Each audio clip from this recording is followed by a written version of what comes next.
Buenos días, buenas tardes, buenas noches, según el lugar y la hora donde nos escuches en esta serie más de Voces de Mapas, donde hoy tenemos un invitado muy especial que Adela nos va a presentar. Pues buenas tardes, buenas noches, buenos días a todo mundo. Hola, Ahmed. Ahmed, muchísimas gracias por acompañarnos.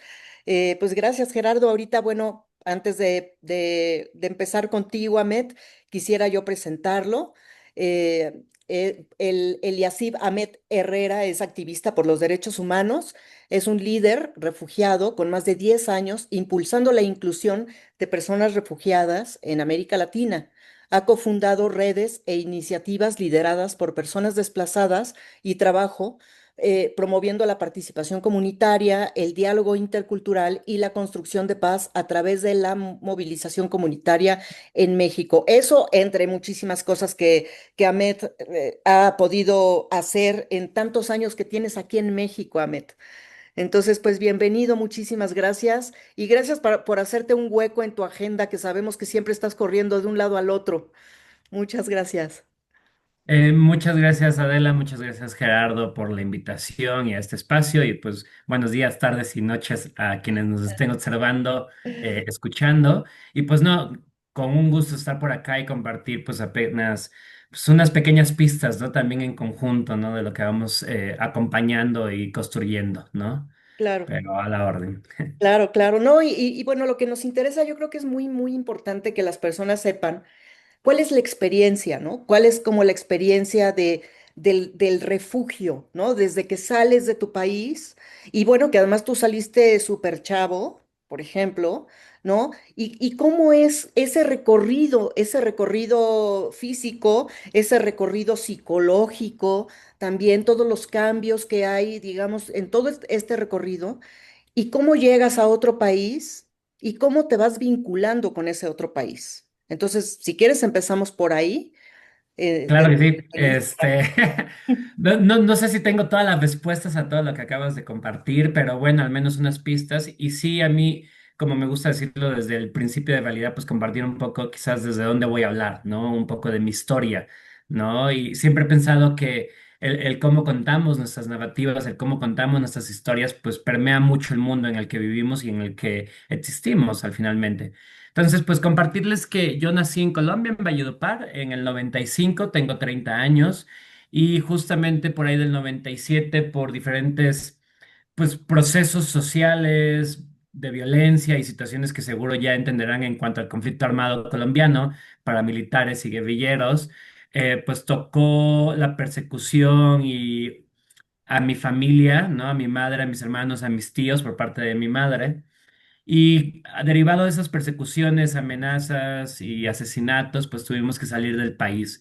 Esto con apoyo de la Cruz Roja Internacional, inicialmente de Colombia, nos fuimos a Costa Rica, ¿no? Como parte de este apoyo. Y en Costa Rica permanecimos un par de años como reconocidos como personas refugiadas, ¿no?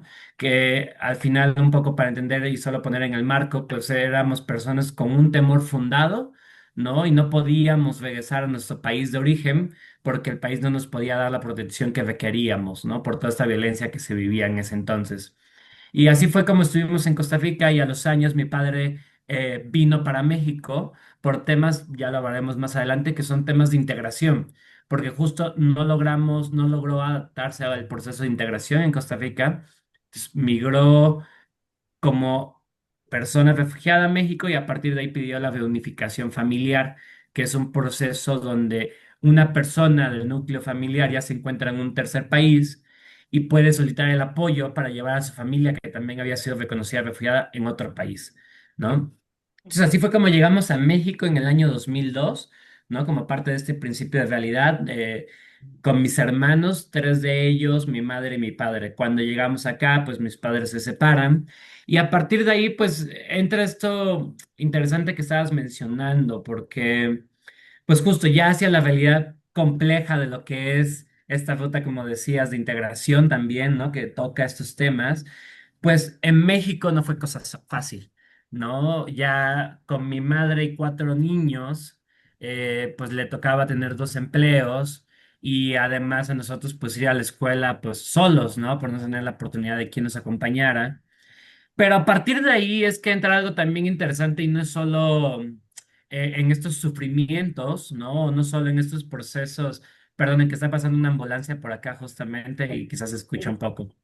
Em, Sino hacia ya un tema de lo que es lo colectivo o lo comunitario, llamémoslo de esta manera, porque fue importante también que en este proceso, ya en estos años de los 2000 inicios, ya en México, encontraron un espacio que, digamos que fungió como un centro comunitario para mis hermanos y para mí, ¿no? Que se llama Casa Espacio Refugiados, en su momento un espacio físico muy pequeño en un parque pues que permitía que nosotros tuviéramos actividades extracurriculares saliendo de la primaria y pudiéramos estar en este espacio, ¿no? Como acompañados Ujú, con algunas otras personas refugiadas, pero también a la par, pues teniendo la oportunidad, ¿no? De coexistir con otras personas desplazadas, con otros niños, niñas de otras partes del mundo, que yo recuerdo mucho una experiencia, y perdón que me tome ahí ya el tiempo, pero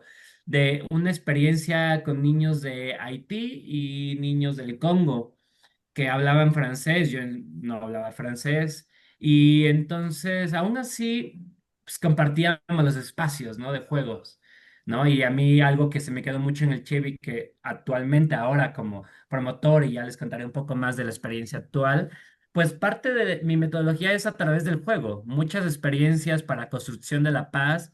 Pues tienen que ver también a partir de que los procesos de juego, de roles, también permiten tener una experiencia eh, muy personal, pero también desde una apertura y metodología mucho más amplia para la colaboración, ¿no? Nos ponemos en otros roles, ¿no? Y en ese ponernos en otros papeles nos ayuda mucho a comprender también desde esa abstracción de lo que somos, ¿no? Que luego nos encasillamos demasiado. Y fue gracias a una experiencia de niño con esa parte de los juegos, ¿no? En esta casa espacio refugiados, ¿no? Entonces por ahí empezaban mis primeros como pasos en una, como lo que yo llamo hacia una reflexión colectiva o estas pequeñas pistas de lo que podríamos llamar, pues, tejer paz, ¿no? Y ir construyendo esta paz.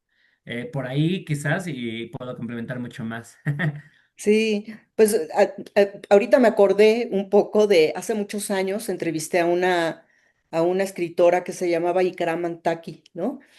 Y y entonces ella platicaba mucho que cuando estaba chiquita, ¿no? De repente entró a una biblioteca y se encontró con un poeta que le decían el pájaro Seferis.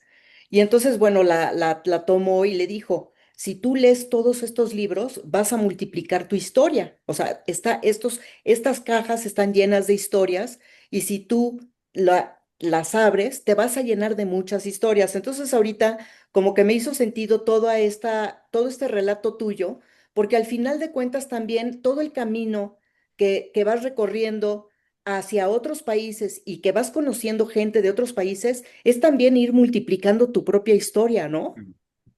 Sí, Como, no, qué bonito verlo desde esa forma y como esta cosmovisión del mundo, donde yo crecí con cinco madres, ¿no? Es decir, el refugio me quitó quizás a mis familiares cercanos, no tuve la oportunidad de conocer a mi abuela, ¿no? A mis abuelos, mis tíos, pero también me dio muchas otras cosas, ¿no? Me dio muchas otras experiencias y sumó muchas otras personas en mi vida, ¿no? Como estas madres refugiadas que estaban en casa espacios refugiados y que pues al final pues nos cuidaban también, eran parte de estos cuidados comunitarios.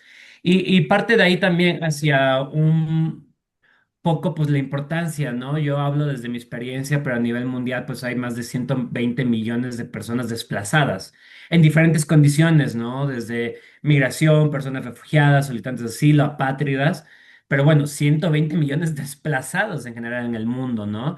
Entonces uno se pregunta cómo estas 120 millones de personas pues también están acompañando o tejiendo, ¿no? O reestructurando en sus nuevas comunidades, en sus nuevas sociedades, ¿no? Y ahí entra otra parte que para mí es un baluarte que me dio este espacio comunitario y es pues la oportunidad también de que las personas crean en uno, ¿no? Muchas veces como personas refugiadas o desplazadas, eh, se pudiera pensar que se pierde esta dignidad de cierta forma, ¿no? O que nos volvemos esclavos de cierta forma, donde pues al perder esta dignidad y no tener conciencia de ello, pues muchas veces sufrimos, ¿no? Yo recuerdo haber sufrido discriminación, ¿no? Situaciones de bullying en la escuela por hablar distinto, ¿no? Y que todos estos procesos, si no los acompañas también, ya mencionabas tú desde la parte psicológica, pues si uno no acompaña estos procesos también, eh,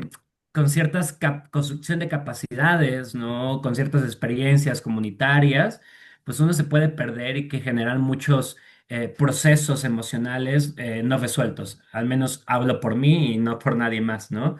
Y en ese sentido, pues para mí es siempre como relevante estos espacios comunitarios y a partir de ahí, y por qué decía el creer en mí, es porque yo empecé luego como voluntario en esta misma organización, ¿no? Y el poder empezar como voluntario en esta organización para mí fue lo que me dirigió a lo que hago hoy en día, ¿no? Como trabajador humanitario, ¿no? Que fue entender que podía aportar también a este mundo a pesar de todo lo que yo había perdido y que tenía mucho que decir, ¿no? Mucho que compartir y que hacer por el otro y por mí. Y para ello es como este voluntariado fue relevante, ¿no? Tener la importancia de comenzar estos espacios de movilización desde la voluntad, ¿no? Y a lo que yo, o a veces me gusta llamar un poco románticamente quizás, pero es como el llamado, ¿no? Es como esta causa, esto que te motiva, que te genera tener una acción por algo, ¿no? A mí ese voluntariado me despertó este llamado por la causa del desplazamiento, ¿no? Y más sumando mi propia experiencia personal y estos procesos comunitarios. Y fue a partir de este llamado que dije, bueno, esto es para mí y defino a partir de aquí una ruta de, pues, cómo puedo yo acompañar, aportar de una mejor manera, ¿no? Que no era solo ser una persona ya reconocida, refugiada y por esta experiencia, sino es cómo yo me capacito, eh, cómo yo tengo mejores herramientas para poder aportar también a estas, digamos, a este tejido, ¿no? Comunitario.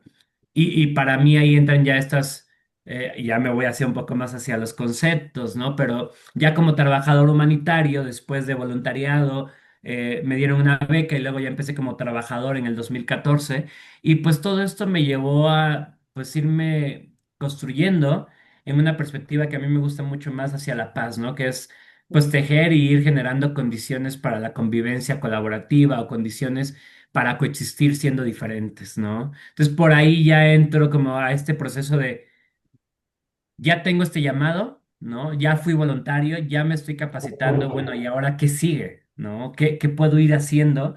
Pues para ir agregando este pequeño grano de arena en el mundo, ¿no? Tan, pues, jodido y chambón que estamos hoy en el 2025, sinceramente, ¿no? Pero ya me disculparán por mis palabras, pero es cierto que la realidad hoy sí es bien compleja. No es que antes no haya sido compleja, ¿no? Simplemente tiene su complejidad en su momento, ¿no? Y entenderlo con la lupa de, o los lentes de hoy en día.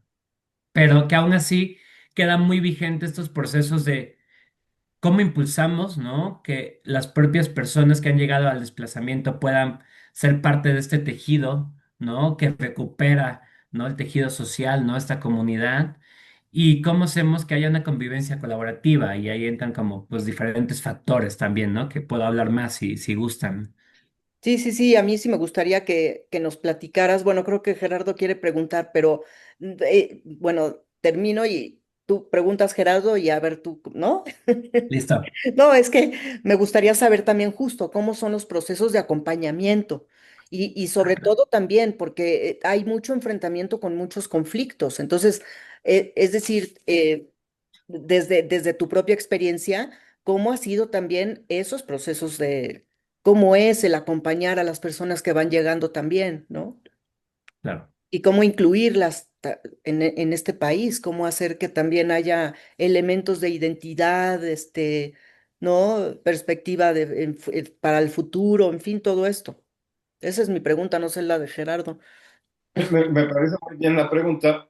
De hecho, muchas veces dejo que tú seas la que pregunta, a ver, eres la periodista del equipo, y obviamente el diálogo lo vamos gozando y espero que nuestro auditorio esté poniendo atención en esta interesantísima historia de Ahmed, porque realmente nos hace ver lo rico que es el tener apertura a las demás personas, ¿no? Así como en algún momento nos compartes, Ahmed, el haber sufrido bullying por el hecho de ser diferente. También yo creo que tú nos puedes comentar un poco cómo se enriquecen las comunidades en las que participas cuando entienden que ese diferente no les está restando, sino que les está sumando, que les está haciendo mucho más cultura, igual que lo que mencionaba Ikram cuando hablaba de estas cajitas que le iban abriendo universos. Ujú, Esa maravilla puede servirnos también para entender el por qué no tenemos que estar cerrados o dejarnos llevar por publicidades o manipulaciones que sobre todo hoy en este complejo 2025 que nos dice Samed, hemos considerado como que el migrante es un invasor, como que el migrante es un problema, como que es algo que viene aquí a ocupar espacios, a contaminar, y no pensamos que en realidad es alguien que de por sí que sufrió una situación crítica, está aquí siendo alguien aportante. Y qué mejor ejemplo que lo que nos estás diciendo, Medi. Por eso prefiero no interrumpir para que sigas tú dándonos esta visión tan interesante de lo que tú has vivido en este proceso y cómo te has ido transformando en una persona que se convierte en un facilitador para muchas otras. ujú, Gracias. No, pues justo al final es como ir este diálogo construyéndolo, ¿no? Y ir tejiendo estas pequeñas pistas, ¿no? Como yo llamo. Em, me, Algo que me gusta mucho es que, bueno, siempre hay alguien que justo ha dicho algo mejor que quizás nosotros, ¿no? Me encantaría tener esas palabras, pero voy a citar a varias personas y varias metodologías. Y una de ellas, pues, es Guido Krishnamurti, que tiene una frase que dice que no tenemos miedo a lo desconocido, sino a lo conocido llegando a su fin, ¿no? Y es que muchas veces partimos de este prejuicio, de estas ideas donde como nuestro entorno, nuestra comunidad se ve afectada porque lo conocido se transforma, porque lo conocido en nuestra mente llega a su fin, nos da miedo a lo que es distinto, ¿no? Nos da miedo a lo que no conocemos, nos da miedo a lo que nos han contado o nos han metido ideas o prejuicios de algo que es distinto y que nos pueda entonces hacer daño, ¿no? Entonces, por ahí es como claramente estos prejuicios, estas ideas preconcebidas que se van pues pasando en las comunidades, pues genera que haya un rechazo muchas veces al extranjero, ¿no? Es evidente que lo sufrí, pero es evidente que también va hacia el otro lado. Hay gente que tiene tanta apertura, ¿no? De mentalidad, de corazón, que cuando ve algo distinto dice, wow, me encantaría conocer, me encantaría saber de dónde vienes, saber tu cultura, conocer tu comida, ¿no? Saber qué aportes, cómo hablan en tu país, ¿no? Entonces, esa curiosidad también nos ayuda a entendernos con el otro, ¿no? Y a comprendernos, pues, como una misma familia humana, ¿no? Entonces, con esa reflexión, también parto al hecho de como mi familia, como les venía contando en este como caminito, ¿no? Pues tuvimos estos acompañamientos no solo por Casa de Refugiados, sino por la Agencia de la ONU para los Refugiados, el ACNUR y otras organizaciones de la sociedad civil que acompañaron el caso de mi familia, ¿no? Inicialmente con apoyos hay como estos cuatro tipos de apoyos básicos, ¿no? De humanitarios, ¿no?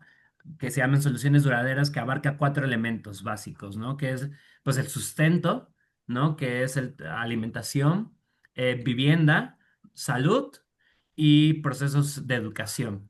Entonces, Casa de Refugiados en su momento y otras organizaciones como la NUR, la misma Comar en temas legales, pues nos acompañó primero en un reconocimiento legal para tener documentación y identidad en México, ujú, ¿no? Luego, por otro lado, pues acompañaron a mi madre para conseguir un empleo. No que lo dieran ellos, es más bien como acompañar en tus papeles, entrevistas, fortalecer tus herramientas para que mi madre tuviera un empleo. Y a nosotros para la inscripción a la escuela, ¿no? Algo que yo luego cuento mucho es que a mí en la preparatoria me querían cobrar por ser extranjero $400 en Politécnico, eso que era pública, ¿no? Entonces tuvimos que meter una carta de organismos, del ACNUR y demás, para que pudieran apoyar a que no me cobraran, entendiendo mi situación, de que no éramos unos simples extranjeros, ¿no? O con estas condiciones económicas distintas, sino que veníamos en una condición de refugio y pues no teníamos las capacidades económicas pues para pagar ese proceso, ¿no? Y bueno, por otro lado, la salud también que es muy relevante, ¿no? En términos de cómo acompañar que las personas tengan acceso a salud, ¿no? Y a eso que llamamos en general medios de vida. Entonces, todo eso lo tuvimos nosotros como personas refugiadas y posterior con los años en mi experiencia profesional, aunque no hablé mucho de ello, pero bueno, tuve ciertas capacidades y acompañé por varios años desde la parte administrativa y luego desde la parte de valoración socioeconómica y valoración de acompañamiento también, integración en estos procesos, comento, a personas refugiadas, ¿no? Y solicitantes de asilo. Y puchica, bueno, pues sí, es bien complejo porque cada perfil es un mundo, ¿no? Cada persona, cada familia tiene ciertas condiciones. eh, en fin, entonces cada persona que se atiende va a tener un perfil muy distinto, ¿no? Y un enfoque muy distinto de acompañamiento, ¿no? Y eso es el trabajo humanitario, pues es adaptar los procesos que vienen ya así estipulados en unos estándares humanitarios a las realidades sociales, políticas, económicas, individuales que tiene cada una de estas personas que acompañamos en la ciudad, ¿no?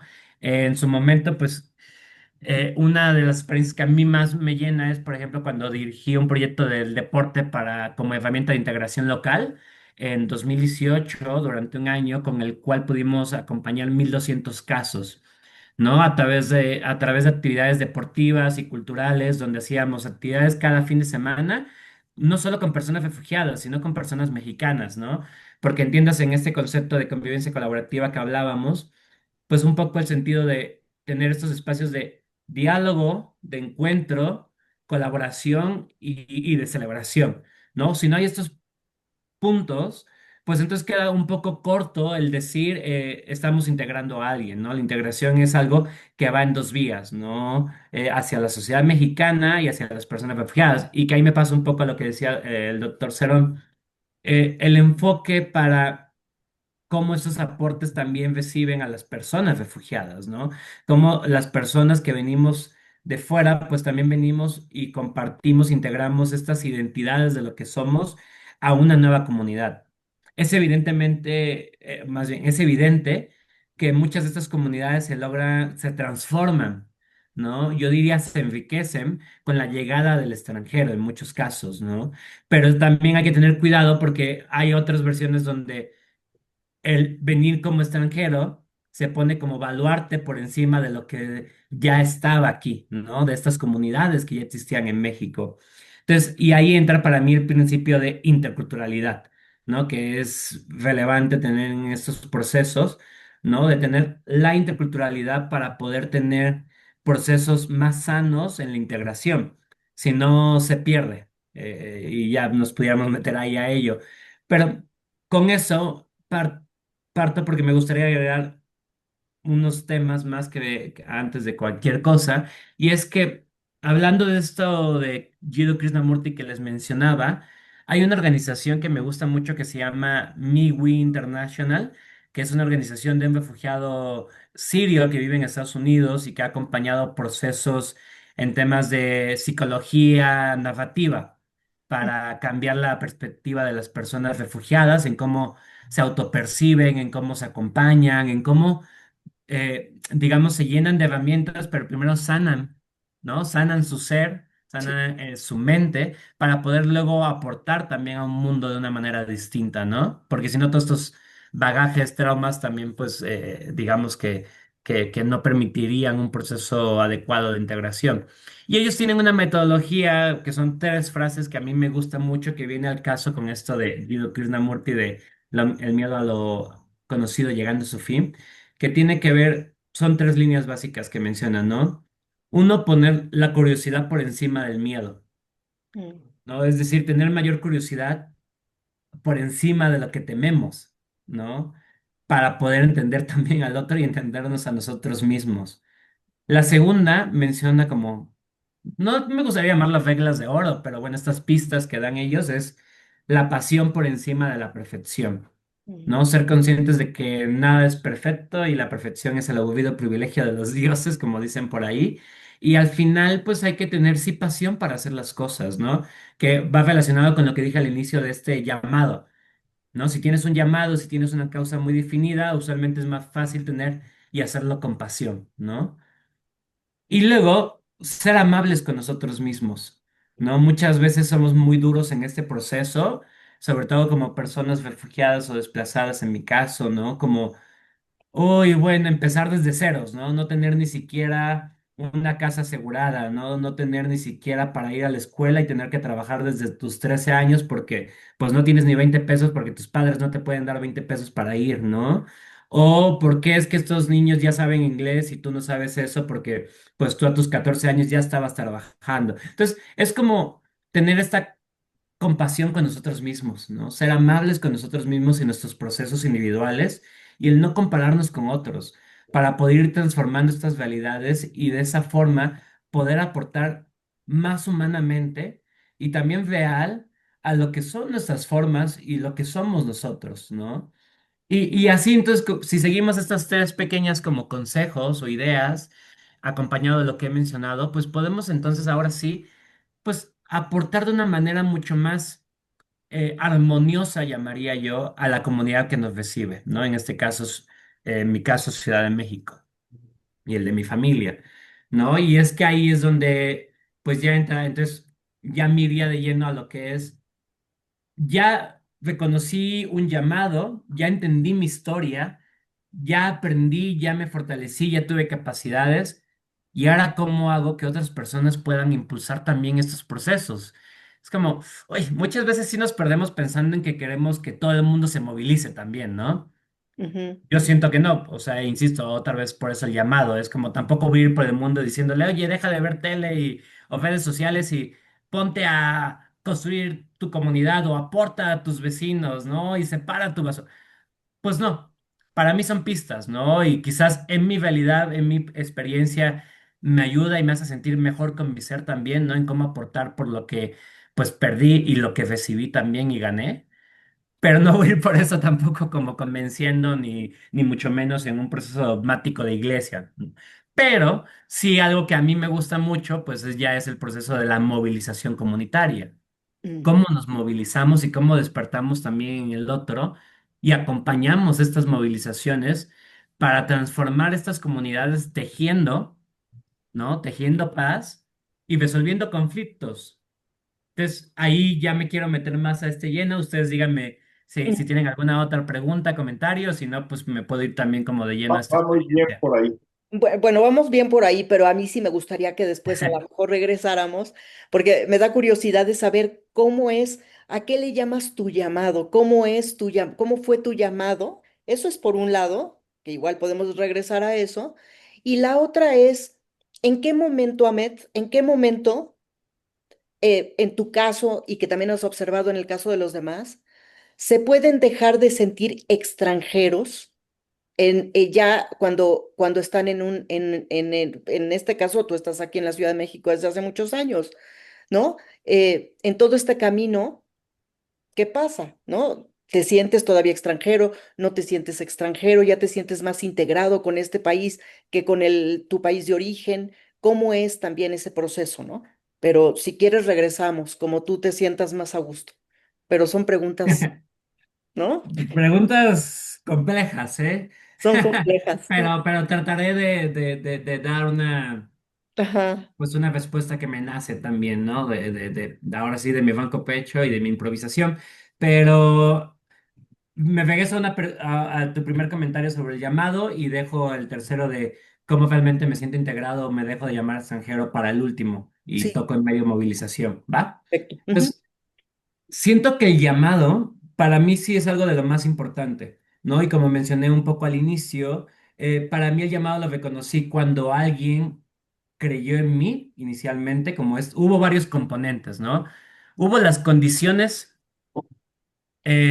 digamos que me permitieron sociales para poder yo tener un espacio de voluntariado, a pesar de que trabajaba y estudiaba con esta organización de Casa de Refugiados, pero también porque había ciertas condiciones con el trabajo comunitario, por ejemplo, que el gobierno local apoyaba mucho las actividades culturales, que las personas refugiadas, mi familia, mi madre y otros amigos que había hecho, pues habían hecho parte de mi familia quienes estaban en la casita. mm, ¿No? Pero también había organizaciones como Casa de Refugiados y el ACNUR como organismos internacionales que ayudaban, ¿no? Y fortalecían también estos pequeños liderazgos. Entonces, estas condiciones que ayudaron a que se pudiera hacer un trabajo, ¿no? De base, son bien relevantes, porque si no existen condiciones de un trabajo colectivo y articulado, pues muchas veces queda en ilusiones. mm, Entonces, por ahí, y luego este voluntariado me invitó a, como yo decía, recuperar mi dignidad, ¿no? Que había sido perdida.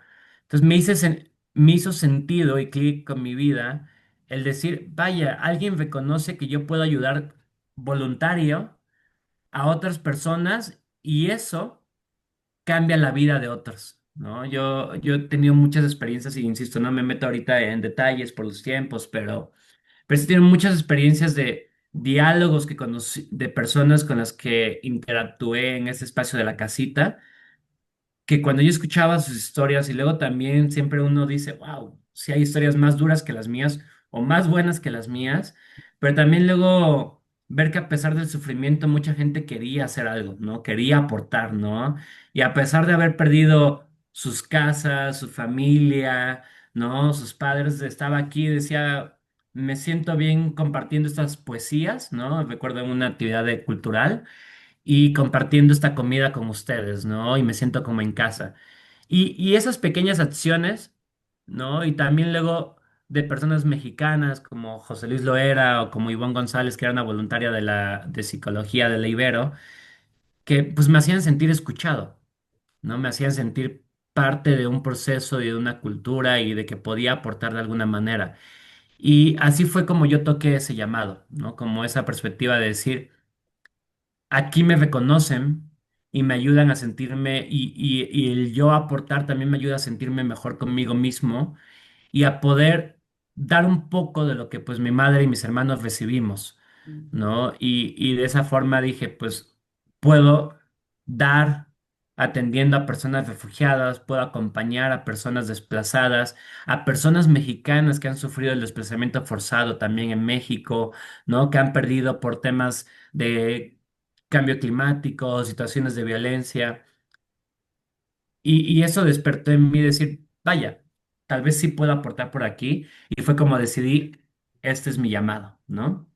Y a partir de ahí, pues es que he venido haciendo todas estas acciones como les mencionaba, ¿no?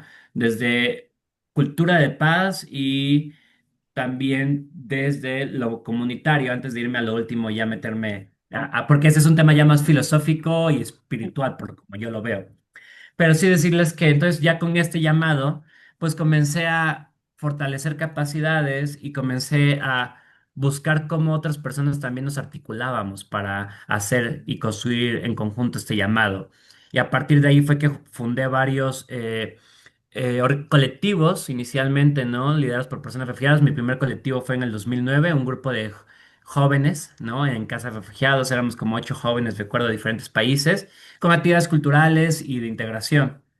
Ya después, el más formal fue 2016, que fue un colectivo de colombianos por la paz desde México y ya ese colectivo formalizó como una AC. Y a partir de ahí empecé con procesos en 2018 a fundar otros colectivos y acompañar otros procesos a nivel regional y mundial.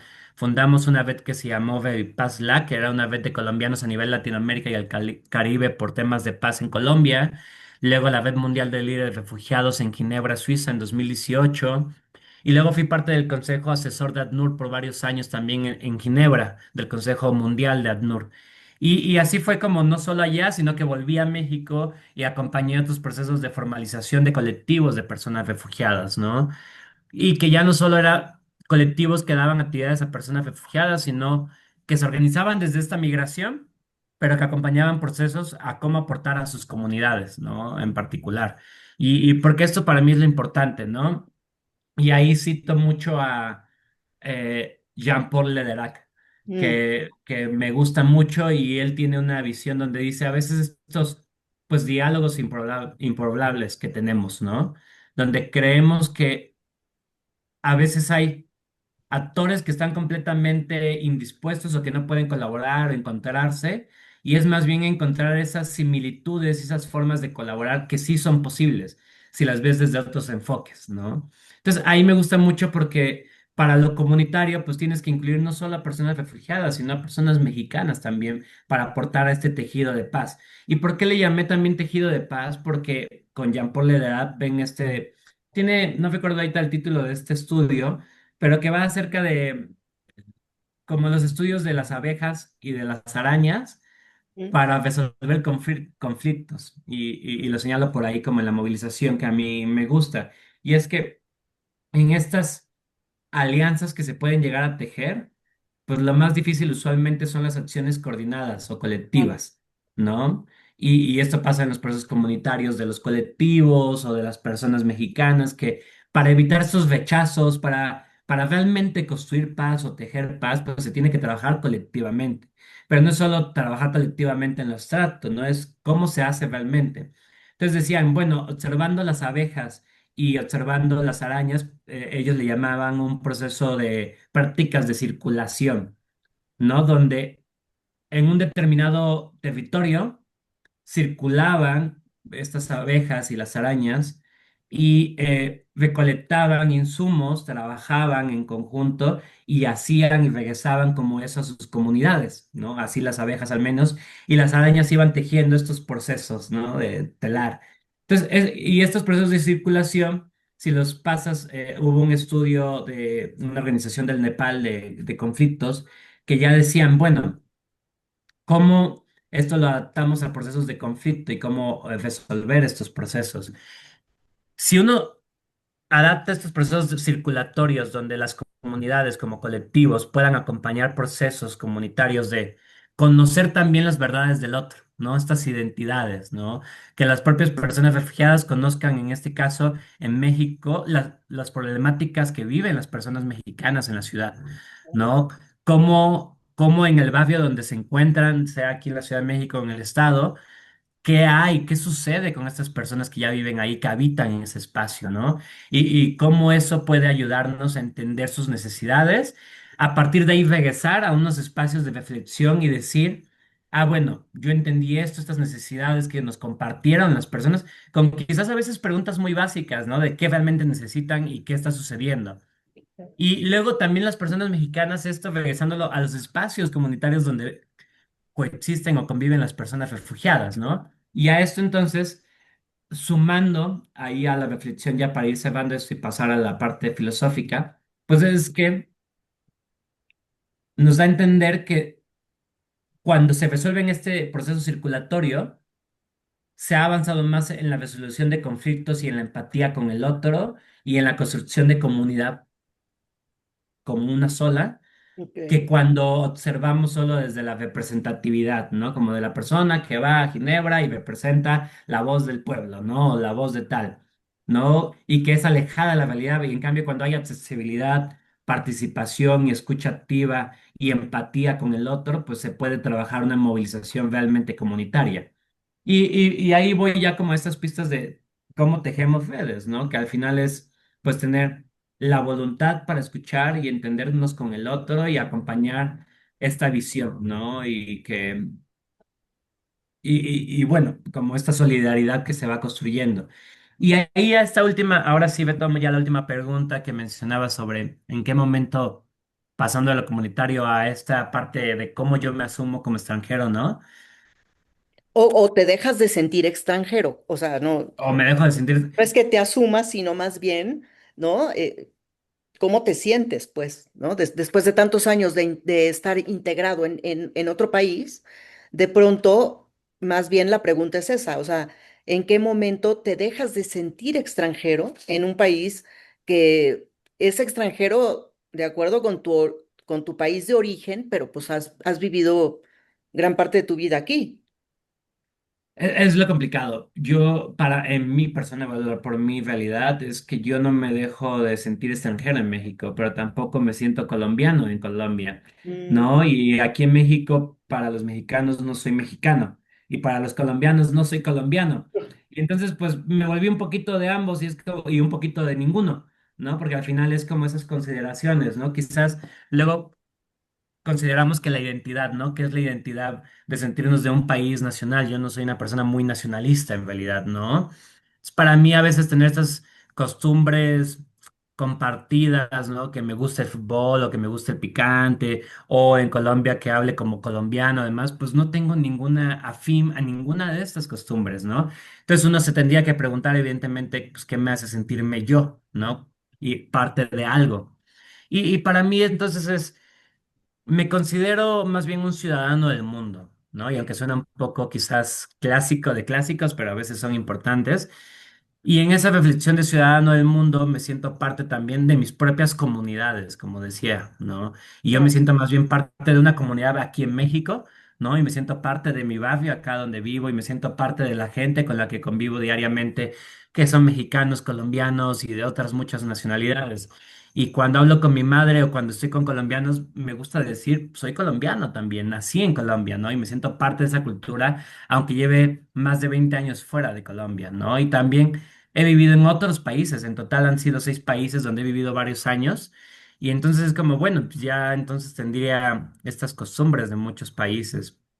Y ya por último decir, pues estas, les contaba el ejemplo de las mujeres Hacer refugiadas. una observación ahí, porque a veces un poquito la lupa, como te ven desde afuera, también Ajá. aporta a esa identificación que tú haces al lugar donde estás. Yo tuve el gusto de conocerte junto con otros dos jóvenes muy valiosos, como son Gerardo Talavera y Vania, que me tocó verlos trabajando, me tocó verlos en conjunto haciendo cosas y movilizando personas, y ahí no importaba de dónde eras de ahí. Ese Mm. espacio era tuyo, igual que los otros dos jóvenes valiosos que comenté, ese era su lugar. Y eso es lo que les hacía esa valía, y era donde más allá de la identidad, esa esencia que ustedes manifiestan en sus labores, en sus quehaceres, es lo que les da una gran valía. ¿Qué importa de dónde seas? Lo importante es qué tan valioso eres donde te paras y estás. Y eso fue algo que tuve el gusto de verlos muy jovencitos a los tres haciendo cosas maravillosas. Muchas veces, Gerardo. Y sí, es parte de eso que menciono, sí. Yo diría, me siento extranjero, quizás sí, quizás no. Me siento parte de mis comunidades, ¿no? Y por eso me gusta mucho trabajar en comunidad, porque siento que es donde puedo hacer mayores aportes también, ¿no? Y me siento parte de esta, pues, cultura humana al final, ¿no? Nada humano me es ajeno y me siento muy empático con todos estos procesos. Y pues sí, a lo largo de esta construcción de identidad ha sido complejo, ¿no? La migración siempre te agrega un factor psicológico, emocional, ¿no? De, pues, seré mexicano, seré colombiano, tengo que entonces parecerme con costumbres y tiene que gustarme el chile y los mariachis para que me traten como mexicano, ¿no? O en Colombia tendré que entonces hablar, es que pues si no tengo el tono, entonces no me consideran colombiano. Pero es eso, o sea, como elementos de ciertas nacionalidades, pero que para mí al final es, sí, soy colombiano, soy mexicano, soy de aquí, soy de allá, y en realidad más bien me gusta aportar desde la comunidad y desde lo que considero también que puedo hacer un cambio, ¿no? Sí, ahorita me acordé de un autor, no sé si lo has leído, que se llama Ken Wilber. No. Tiene un libro muy súper interesante que se llama Conciencia sin fronteras, Mm. ¿no? Entonces, bueno, claro, habla de la conciencia, pero entonces justamente él empieza a plantear cómo desde que empezamos a nombrar las cosas, las empezamos a limitar y les empezamos a crear fronteras con respecto a todo lo demás, aunque es muy necesario también, porque si no, pues cómo nos comunicamos, ¿no?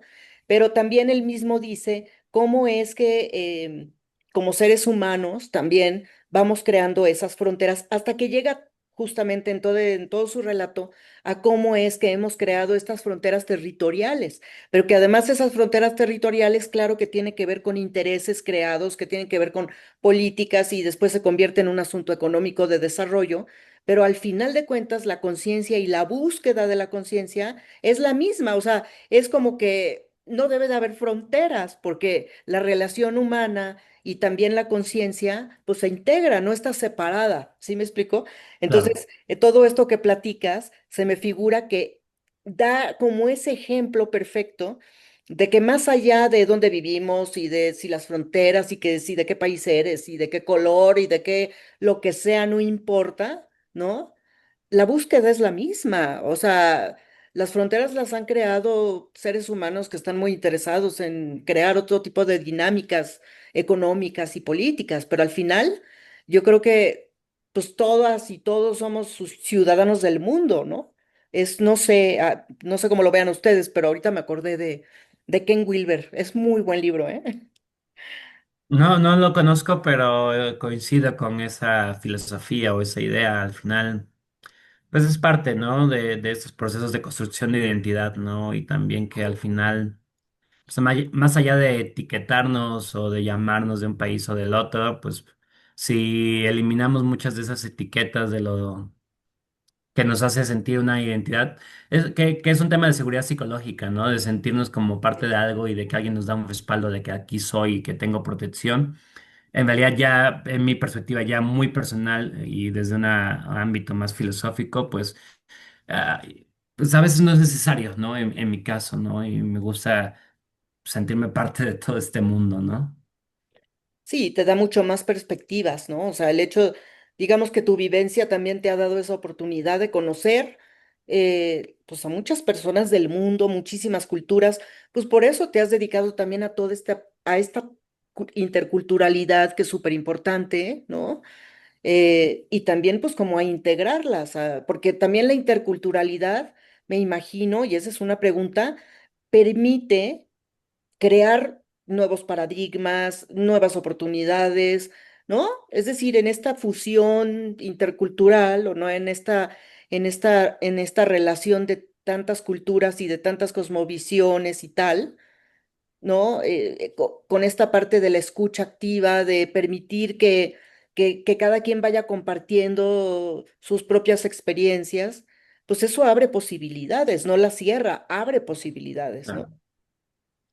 Sí, pues con eso yo nada más quizás solo agregar como conclusión de que al final algo que me llevo mucho de estas reflexiones siempre es como en este tejido, pues es como ir buscando estas pequeñas pistas, como he ido mencionando, ¿no? Desde estas metodologías de construcción de, pues más bien de manejo de conflictos, pero también desde esta parte más humana de Sí. que la solidaridad y la gratitud es algo que se siente muy, no sé, no me gustaría decir en el corazón, pero es algo que se vive, que se siente y respira y que a veces esos sentires pues movilizan mucho más, ¿no? Que el odio y el enojo y aunque no se cuente tanto, yo sí siento que a pesar del sufrimiento y procesos que he vivido y de personas que he acompañado a lo largo, que han sido miles en estos años, siempre rescato lo mejor, lo más bello y es que he visto mesas de más de 20 nacionalidades, personas compartiendo el pan y un poco de agua y sal y alimentos de diferentes países Ujú. sin más pretensión que la de compartir y coexistir como pues una gran familia, ¿no? Entonces, pues para mí eso es importante y pues agradecer también el espacio de que pues en México, sea como sea, es una sociedad tan diversa, Ciudad de México, tantos millones pero que he encontrado de las personas más solidarias, ¿no? Y abiertas también para estos procesos, ¿no? Que han acompañado.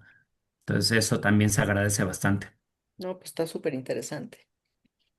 Pues claro que nosotros te agradecemos mucho más el haber querido estar con nosotros y aportado todo toda tu experiencia. Sobre todo quien te escuchó hoy se puede dar cuenta que eres un joven que tiene mucha cultura, te has formado mucho, pero sobre todo, y más importante que todo lo que sabes, es que eres alguien que ha contribuido a que se haga realidad eso que hace. Esas actividades que logran hacer colaborativas, ese integrar más que la integración de las comunidades, como bien dicen, ese mezclar las interculturalidades, pero para lograr cosas, para generar espacios, para unificar personas, pues es una maravilla que te agradezco hoy nos hayas expuesto y que nuestro auditorio aprenda un poquito de esta entrevista, que hay muchas cosas por hacer más cuando estamos unidos que cuando nos dividimos. Gracias. Completamente. Muchas Muchas gracias. gracias, doctor, y Adela, gracias, Adela. No, gracias a ti. Adela tiene algo más que decirnos. No, no, yo estoy completamente de acuerdo contigo, Gerardo, y con todo lo que has dicho, Ahmed. Yo creo que es súper, súper importante, ¿no? Porque digamos que entender toda esta dinámica que tú llevas y además con tanta experiencia, tratando a tanta gente de tantos países, es como cambiar también el paradigma y darnos cuenta que, pues, como seres humanos somos mucho más que ¿no? Originarios de países y todo esto, sino que yo creo que podemos enriquecernos muchísimo en tanto nos escuchemos y estemos abiertos a recibir nuestras propias experiencias, ¿no? En todo momento, ¿no? Entonces, pues muchísimas gracias por haber estado con nosotros. Y pues también, justo como dice Gerardo, invitamos a nuestro auditorio a que escuche toda esta entrevista, que la pueda compartir, porque pues es fundamental ya ir cambiando la mirada de, de esta realidad humana que vivimos, ¿no? Pues Que así sea. Y pues muchas gracias por la invitación y pues quedamos a la orden. muchas Hasta gracias. luego. Hasta luego.